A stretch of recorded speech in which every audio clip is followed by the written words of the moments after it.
Salam,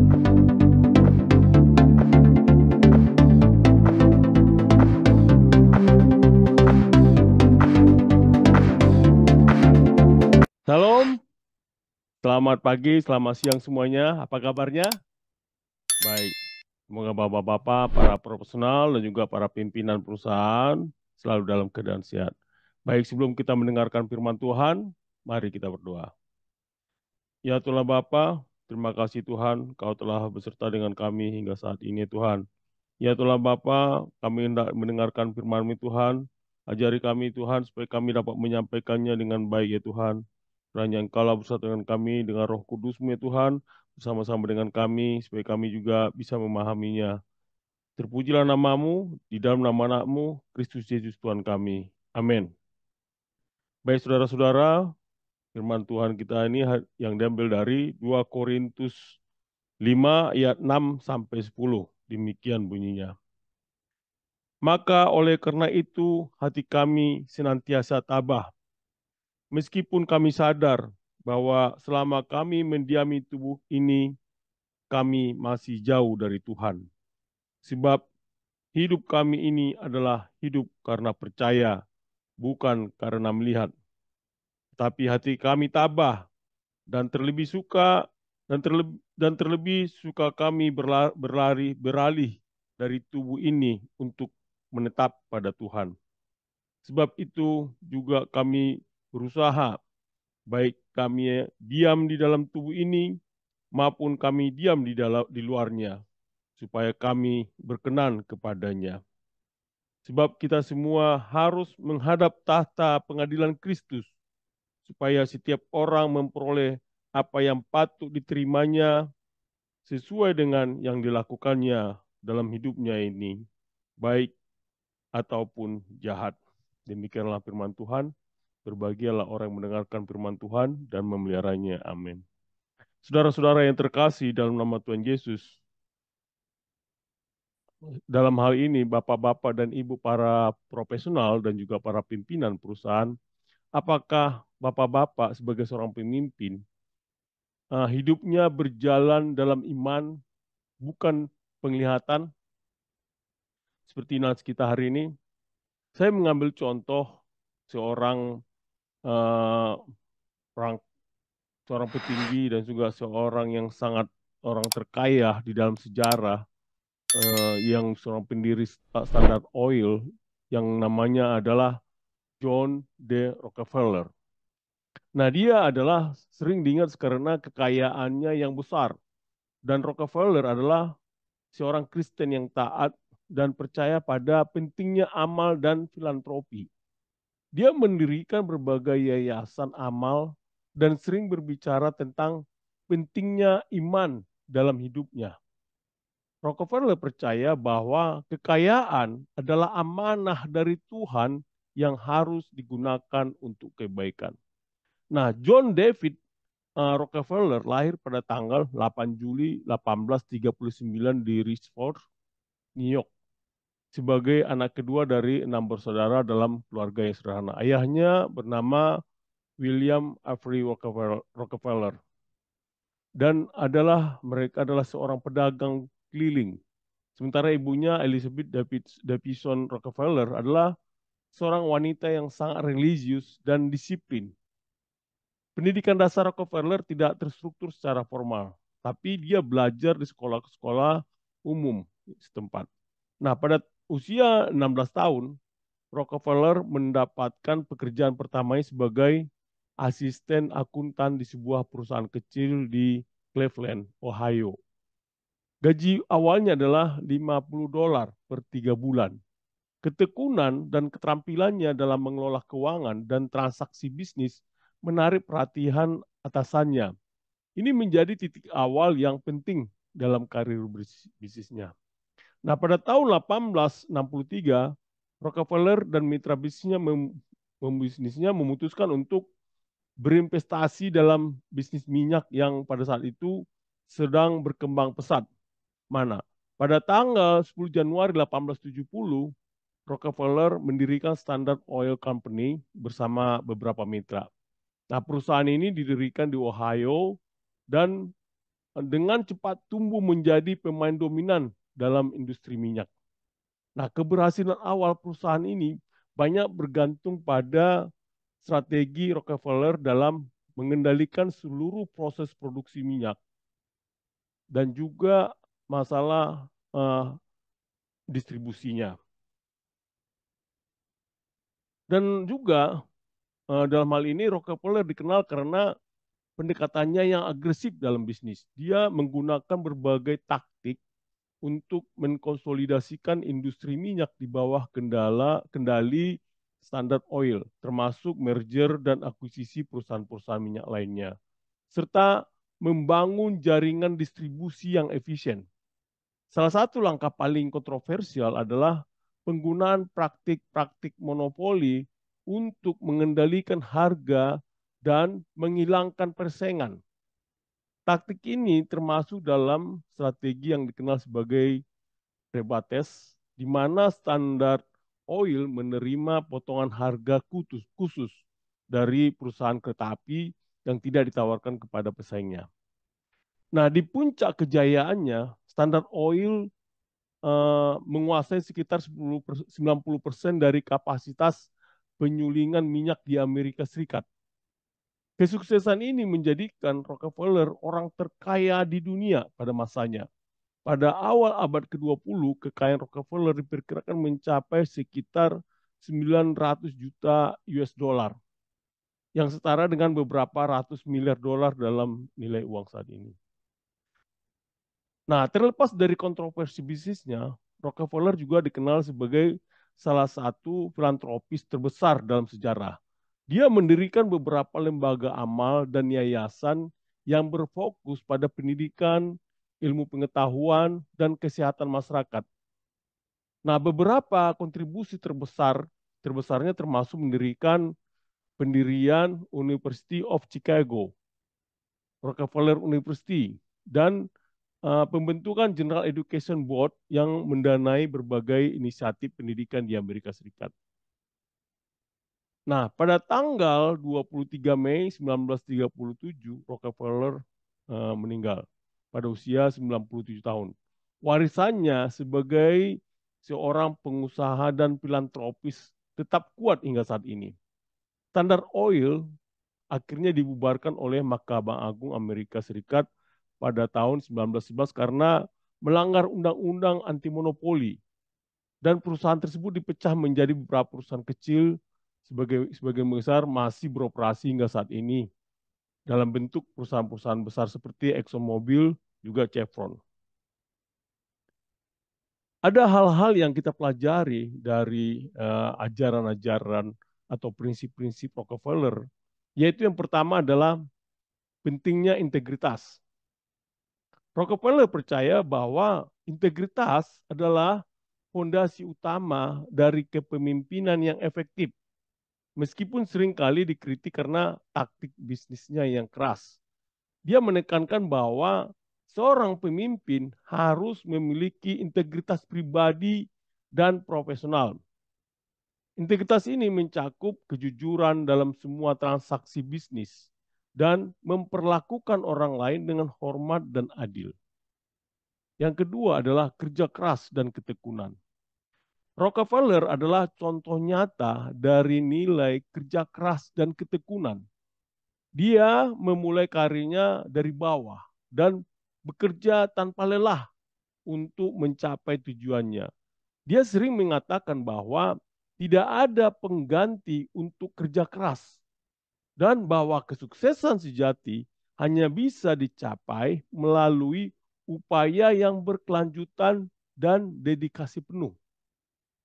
Yang ketiga kita pelajari dari prinsipnya Rockefeller adalah manajemen yang efisien. Nah, salah satu kekuatan terbesar Rockefeller adalah kemampuannya untuk mengelola bisnis secara efisien. Dia menekankan pentingnya mengendalikan semua aspek produksi dan distribusi untuk memaksimalkan efisiensi dan mengurangi biaya. Manajemen yang efisien ini memungkinkan Standard Oil untuk mendominasi pasar dan menjaga biaya operasi tetap rendah.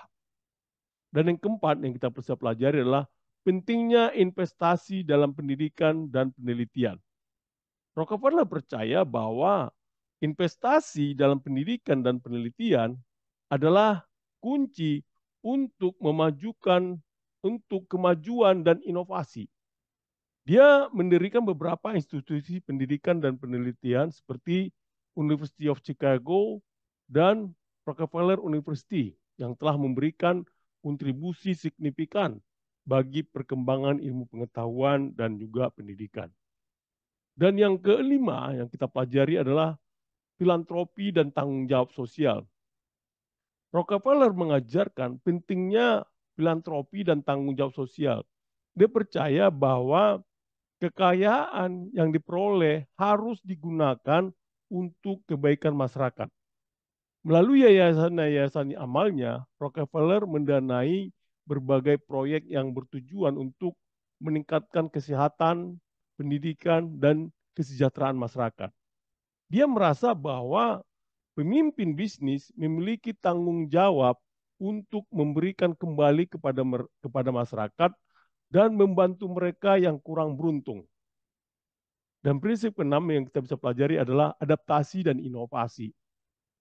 Rockefeller mengajarkan pentingnya adaptasi dan inovasi dalam kepemimpinan.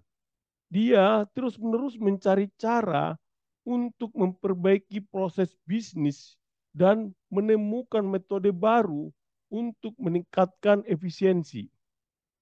Kemampuannya untuk beradaptasi dengan perubahan pasar dan inovasi teknologi membantu Standard Oil tetap berada di depan para pesaingnya. Dan yang ketujuh adalah kepemimpinan yang visioner. Rockefeller adalah seorang pemimpin yang visioner. Dia memiliki pandangan jangka panjang dan mampu melihat peluang di mana orang lain tidak melihatnya. Visi ini memungkinkannya untuk membuat keputusan strategis yang mengarahkan perusahaannya menuju kesuksesan yang berkelanjutan. Dia mengajarkan bahwa seorang pemimpin harus memiliki visi yang jelas dan kemampuan untuk menginspirasi orang lain untuk bekerja menuju visi tersebut. Dan prinsip ke-8 adalah pengembangan orang lain, yaitu Rockefeller juga menekankan pentingnya mengembangkan orang lain di sekitar Rockefeller. Dia percaya bahwa seorang pemimpin yang baik harus mampu mengidentifikasi bakat, memberikan pelatihan, dan membimbing orang lain untuk mencapai potensi penuh mereka. Ini tidak hanya bermanfaat bagi individu tersebut, tetapi juga bagi organisasi secara keseluruhan. Dan yang kesembilan adalah mengelola risiko dengan bijak. Rockefeller mengajarkan bahwa risiko adalah bagian tak terpisahkan dari bisnis, tapi harus dikelola dengan bijak. Dia terkenal karena pendekatannya yang hati-hati dalam membuat keputusan bisnis dan selalu berusaha untuk memahami sepenuhnya resiko yang terlibat sebelum mengambil keputusan. Manajemen risiko yang hati-hati ini membantu Standard Oil menghindari banyak perangkat yang merugikan perusahaan. Lalu sebagai seorang Kristen, John D. Rockefeller dalam mengutip beberapa yang menjadi diyakininya untuk membuat dia dalam kepemimpinan, kita bisa melihat dari Amsal 11 ayat 25 mengatakan demikian. Siapa banyak memberi berkat, diberi kelimpahan. Siapa memberi minum, ia sendiri akan diberi minum. Nah, ayat ini menggarisbawahi pentingnya kemurahan hati.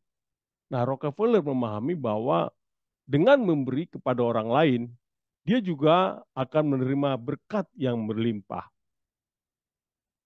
Juga di 1 Timotius 6 ayat 17 hingga 19 demikian.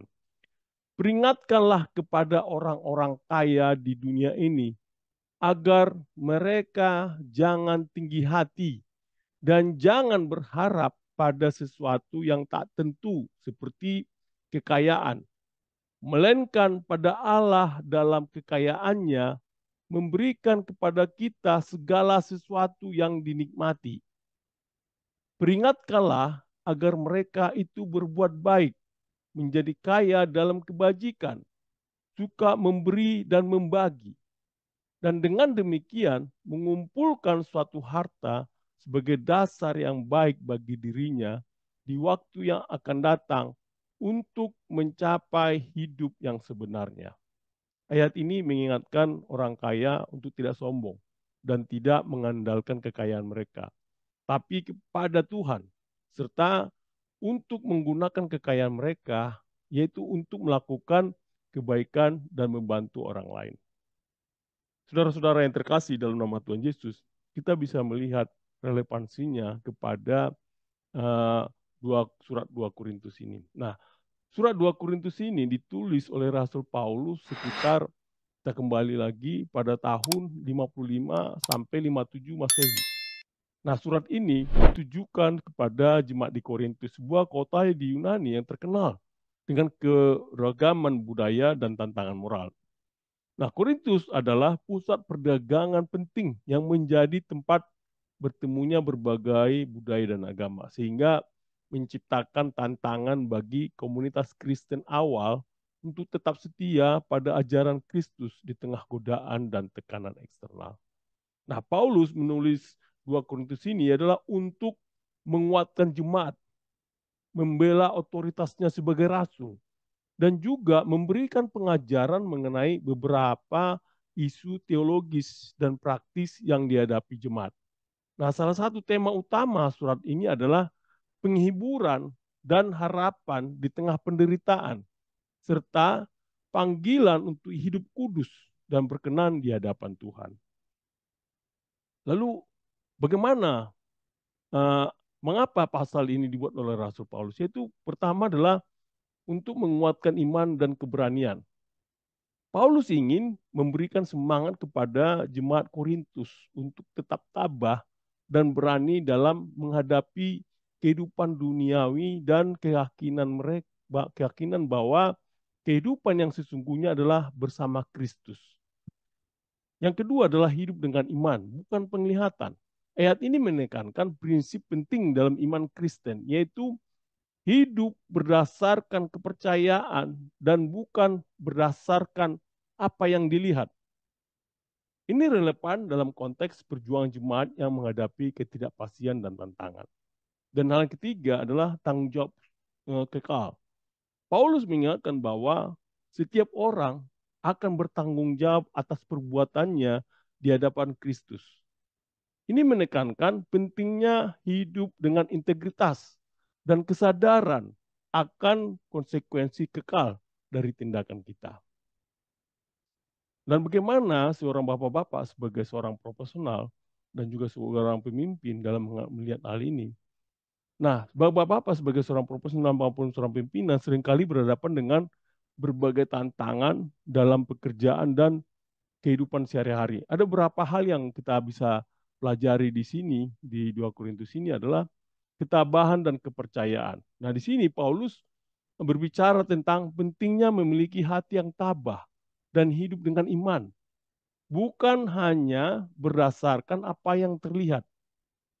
Nah, dalam konteks profesional, ini dapat diterjemahkan sebagai pentingnya memiliki keyakinan pada visi dan misi perusahaan, serta bertahan menghadapi tantangan dan ketidakpastian. Dan kedua adalah tujuan yang lebih tinggi. Nah, di sini Paulus menekankan bahwa hidup ini bukan hanya tentang eksistensi fisik, tapi juga tentang aspirasi spiritual untuk menyenangkan Tuhan. Bapak-bapak sebagai seorang profesional maupun seorang pimpinan dapat mengambil pelajaran ini untuk memahami bahwa pekerjaan Bapak dan Ibu bukan hanya tentang keuntungan materi, tetapi juga tentang kontribusi yang lebih besar pada masyarakat dan dunia. Hal yang ketiga yang kita bisa belajar adalah akhir dari tanggung jawab. Ayat 10 mengingatkan bahwa setiap orang akan dimintai pertanggungjawaban atas perbuatannya. Nah, di dalam dunia bisnis ini bisa diartikan sebagai pentingnya integritas dan etika dalam setiap tindakan. Setiap keputusan yang diambil harus dipertimbangkan dengan baik karena akan ada konsekuensi yang harus dihadapi. Kita juga mempelajari adalah pengharapan yang mendorong. Nah, meskipun ada tantangan, Paulus menekankan pengharapan yang akan datang. Nah, Bapak-bapak sebagai seorang profesional maupun seorang pimpinan ini berarti pentingnya memiliki pandangan jangka panjang dan tidak menyerah saat menghadapi tantangan. Nah, mengingatkan diri sendiri tentang tujuan akhir dan dampak positif dari usaha Bapak dan Ibu dapat memberikan semangat yang terus menuju sampai Bapak mendapat kesuksesan yang lebih baik. Lalu, saudara-saudara yang terkasih dalam nama Tuhan Yesus, bagaimana poin-poin penting yang kita bisa pelajari dari 2 Korintus 5 ayat 6 sampai 10 ini sehingga Bapak-bapak sebagai seorang profesional maupun seorang pimpinan dapat menerapkannya sebagai pemimpin yang sukses, yaitu adalah pemimpin yang hidupnya berjalan di dalam iman, bukan penglihatan, yaitu hidup dalam iman, bukan penglihatan. Hidup dalam iman bukan penglihatan. Kita bisa mempelajari di ayat 6 hingga 7. Di ayat 6 mengatakan demikian. Maka oleh karena itu hati kami senantiasa tabah. Meskipun kami sadar bahwa selama kami mendiami tubuh ini, kami masih jauh dari Tuhan. Ini ayat ini mengajarkan bahwa selama kita hidup di dunia ini, kita masih belum berada dalam kehadiran penuh Tuhan. Kehidupan duniawi kita dipandang sebagai sebuah perjalanan atau ziarah yang belum mencapai tujuan akhir, yaitu bersatu dengan Tuhan di surga. Nah, pasal ini kita juga mempelajari bagaimana Paulus menyatakan bahwa meskipun sebagai orang percaya mereka masih hidup di dunia ini dan dalam tubuh jasmani, tapi mereka tetap memiliki keyakinan dan keberanian. Mereka sadar bahwa selama mereka berada di dalam tubuh fisik ini, maka tidak berada di hadirat penuh Tuhan secara langsung. Nah, bagaimana maknanya dalam kehidupan sehari-hari? Dalam kehidupan sehari-hari, ayat ini mengingatkan kita untuk selalu sadar bahwa hidup kita di dunia adalah sementara. Kita harus menjalani hidup dengan iman dan tujuan yang jelas, yaitu mendekatkan diri kepada Tuhan dan mempersiapkan diri untuk kehidupan yang kekal. Di sini juga kita pelajari Rasul Paulus menyatakan keberanian dan ketabahannya dalam menjalani kehidupan meskipun menyadari bahwa selama masih hidup di dunia ini mereka belum mencapai rumah Tuhan atau surga. Di sini juga Paulus menyatakan bahwa sebagai manusia yang hidup di dunia ini, kita masih berada jauh dari Tuhan secara fisik. Namun, keyakinan dan keberanian tetap harus dijaga. Nah, bapak-bapak sebagai profesional maupun pimpinan perusahaan, hal ini diingatkan untuk tetap tabah dan berani dalam menghadapi tantangan dan ketidakpastian dalam pekerjaan dan kehidupan sehari-hari. Dengan menyadari bahwa keadaan dunia ini bersifat sementara. Dan juga kita diajarkan bagaimana keberanian dan ketabahan dalam menghadapi tantangan dan ketidakpastian adalah sebagai kunci. Nah, bapak-bapak sebagai profesional dan juga sebagai pimpinan harus tetap tabah dalam menghadapi situasi sulit.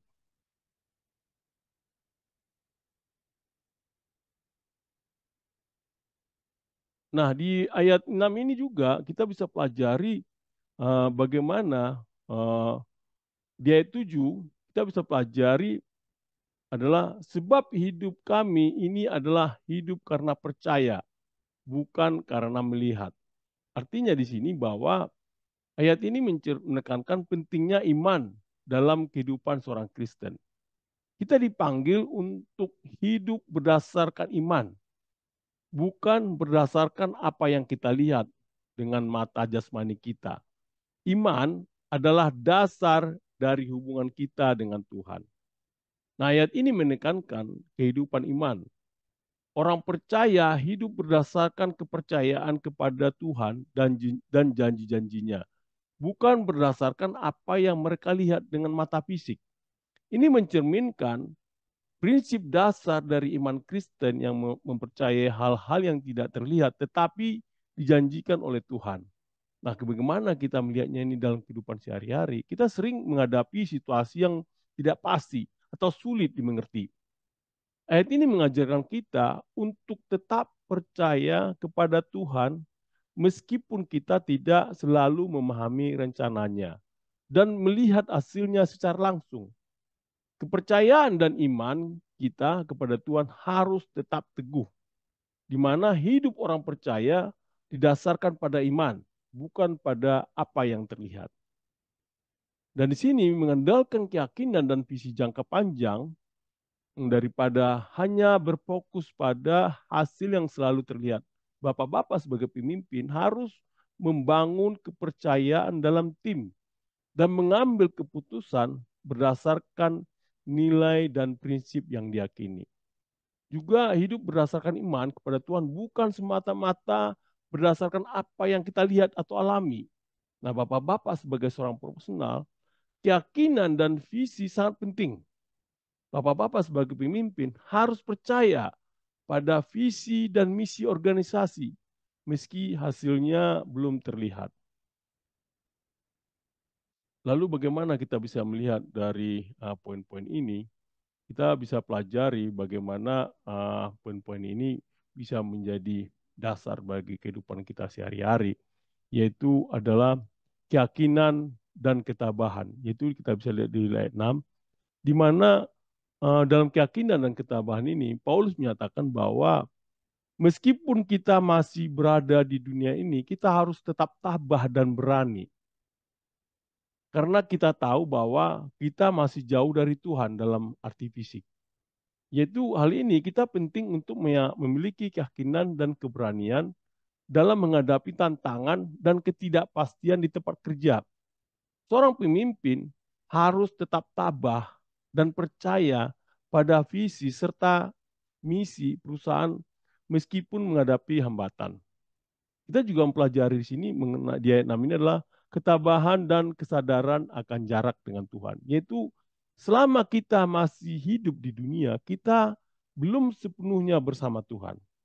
Nah, bapak-bapak sebagai profesional maupun seorang pimpinan perusahaan perlu menyadari bahwa kehidupan duniawi ini bersifat sementara dan selalu ada tujuan yang lebih tinggi untuk dicapai.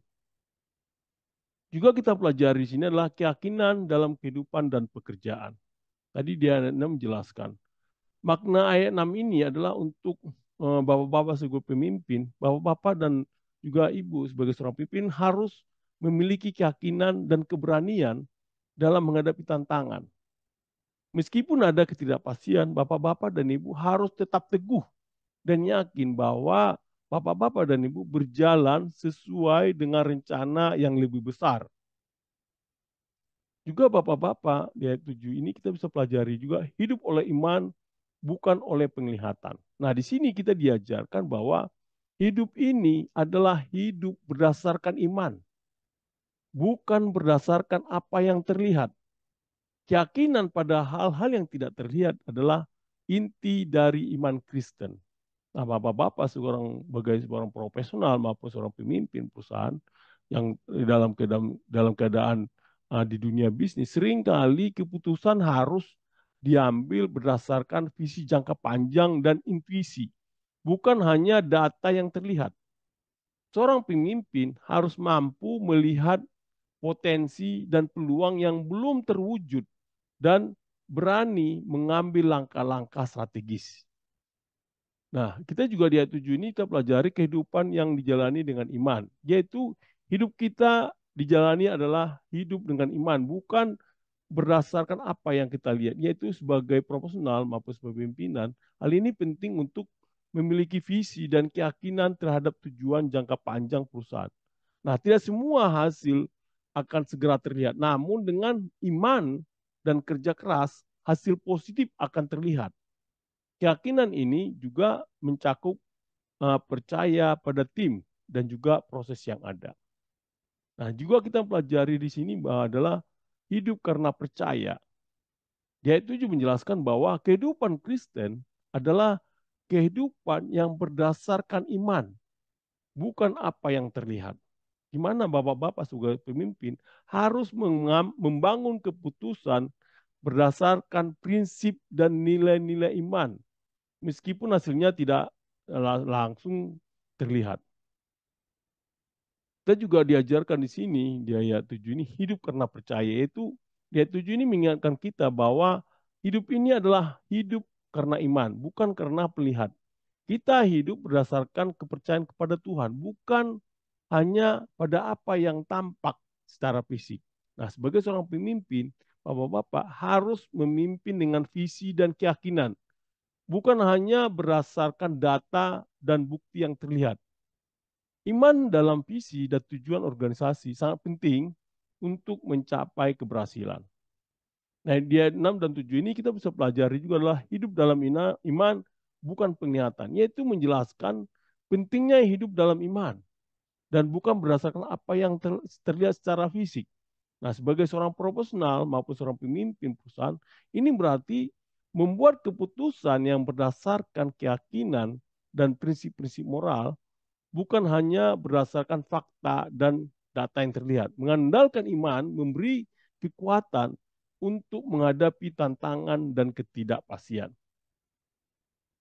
Di sini juga kita bisa pelajari bahwa dengan hidup dengan iman ini, Paulus menekankan bahwa hidup kita harus didasarkan pada iman, bukan hanya apa yang terlihat.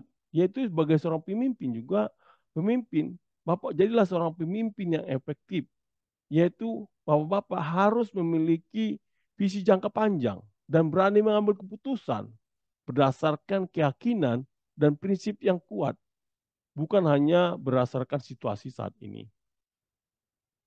Nah, di sini juga kita bisa mempelajari bahwa dengan hidup berdasarkan iman, yaitu bapak-bapak sebagai seorang pemimpin harus memimpin dengan iman dan visi, bukan berdasarkan apa yang terlihat dan data yang saat ini, tapi bapak-bapak harus perlu mempercayai proses dan visi jangka panjang.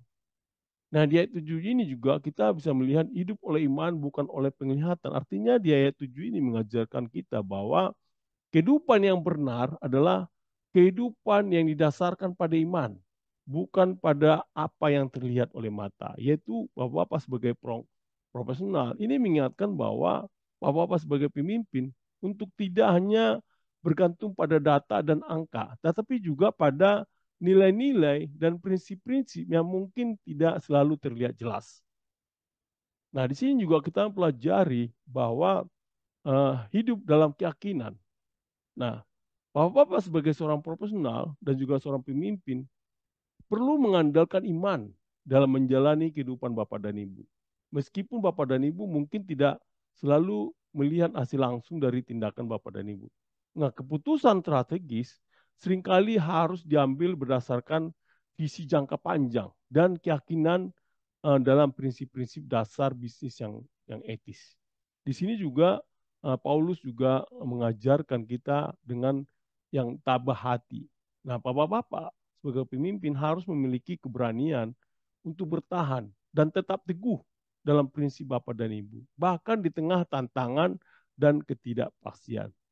Jika mengambil keputusan yang bapak-bapak mengambil keputusan yang etis, meskipun mungkin tampak kurang menguntungkan secara jangka pendek. Nah, juga bapak-bapak bisa membangun budaya perusahaan yang berdasarkan pada kepercayaan dan integritas. Bapak-bapak, saudara-saudara yang terkasih di dalam nama Tuhan Yesus, kita bisa mempelajari di sini bahwa Matius 5 ayat 16 mengatakan demikian. Demikianlah hendaknya terangmu bercahaya di depan orang, supaya mereka melihat perbuatanmu yang baik dan memuliakan Bapamu yang di surga. Nah, ini adalah bapak-bapak seorang pemimpin harus menjadi teladan yang baik, menunjukkan nilai-nilai positif dalam tindakan bapak dan ibu sehari-hari, sehingga orang lain dapat melihat dan terinspirasi. Di Amsal 16 ayat 3 mengatakan demikian.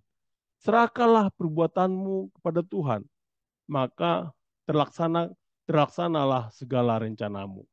Nah, ini adalah bagaimana dalam merencanakan dan mengambil keputusan bapak-bapak sebagai pemimpin harus menyerahkan segala tindakan bapak dan ibu kepada Tuhan untuk mendapatkan petunjuk dan berkat. Juga kita bisa melihat di sini bahwa Yakobus 1 ayat 5 dan 6 mengatakan demikian. Tetapi apabila di antara kamu ada yang kekurangan hikmat, hendaklah ia memintakannya kepada Allah, yang memberikan kepada semua orang dengan murah hati dan dengan tidak membangkit-bangkit, maka hal itu akan diberikan kepadanya. Hendaklah ia memintanya dalam iman, dan sama sekali jangan bimbang, sebab orang yang bimbang sama dengan gelombang laut yang diombang-ambingkan kian kemari oleh angin. Nah, bagaimana langkah-langkah sebagai profesional maupun seorang pimpinan yang kita bisa pelajari di sini ada 5 hal, yaitu keberanian dalam menghadapi ketidakpastian, yaitu tetap tabah dan berani dalam menghadapi tantangan. Juga mengelola tim dengan keberanian, memberi contoh dalam menghadapi situasi sulit. Kedua, keyakinan pada visi dan misi, yaitu bahwa Bapak percaya pada visi dan misi perusahaan meski hasilnya belum terlihat. Memotivasi tim untuk tetap fokus pada tujuan jangka panjang. Dan yang ketiga adalah optimisme dan fokus pada tujuan akhir, yaitu Bapak-Bapak menjalani tugas sehari-hari dengan optimisme, mengarahkan semua usaha pada pencapaian tujuan jangka panjang. Di sini juga kita pelajari adalah etika dan moral yang tinggi, di mana Bapak-Bapak menjunjung tinggi standar etika dalam setiap keputusan, juga memberikan teladan dalam integritas dan moralitas. Dan kelima kita pelajari adalah akuntabilitas dan pertanggungjawaban. Nah, setiap tindakan dan keputusan harus bisa dipertanggungjawabkan, membangun budaya transparansi dan akuntabilitas dalam organisasi. Saudara-saudara yang terkasih dalam nama Tuhan Yesus, Bapak-Bapak sebagai profesional maupun pimpinan perusahaan dapat mengambil banyak pelajaran dari 2 Korintus 5 ayat 6 sampai 10 dan ayat-ayat pendukungnya, yaitu ketabahan hidup karena iman, berusaha berkenan pada Tuhan, dan kesadaran akan pertanggungjawaban akhir adalah prinsip-prinsip yang tidak hanya relevan dalam kehidupan rohani, tapi juga sangat berguna dalam dunia profesional dan juga kepemimpinan. Dengan mengintegrasikan prinsip-prinsip ini, Bapak-Bapak sebagai seorang pemimpin dapat memimpin dengan hati yang tabah, integritas yang tinggi, dan visi yang jelas, membawa keberhasilan tidak hanya secara materi, tapi juga secara spiritual. Stay profesional. Amin. Ya Tuhanlah Bapa, kami telah mendengarkan firman-Mu Tuhan. Ajari kami Tuhan, supaya kami juga dapat menerapkan prinsip-prinsip ini Tuhan.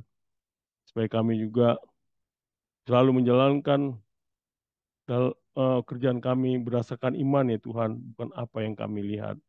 Ya Tuhanlah Bapa, ajari kami Tuhan, supaya kami juga mampu menjalankan kepemimpinan kami. Terpujilah namamu di dalam nama anakmu, Kristus Yesus Tuhan kami. Amin.